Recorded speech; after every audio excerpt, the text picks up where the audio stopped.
Doctor Affan कैसर, तुम्हें किसने कहा था तरबूजों के छत्ते में हाथ डाल दो? यार एक ही तो फल सस्ता था, उसके ऊपर भी तुमने लेक्चर देने शुरू कर दिए कि इसके अंदर टीके लगाकर बेचा जाता है। और भाई ये अवाम पहले ही बड़ी तपी हुई है महंगाई से।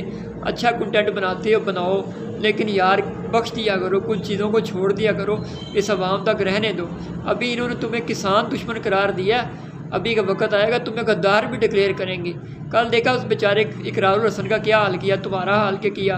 यार तुम्हारे जैसे बंदे इस कौम को चाहिए ही नहीं जो इन्हें अच्छी बातें बताएं। और यार इन्हें तो चाहत फ़तेह अली खान जैसे मरासी चाहिए।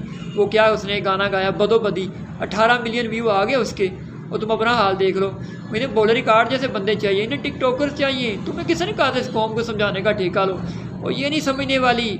और खुदारा तरबूजों के मतलब दोबारा बात ना करना, कोई और कर लो। तो अच्छी वीडियो बनाते हो बनाओ यार, ये लोग तरबूजों के मतलब तुम्हारी कोई बात नहीं सुनेंगे।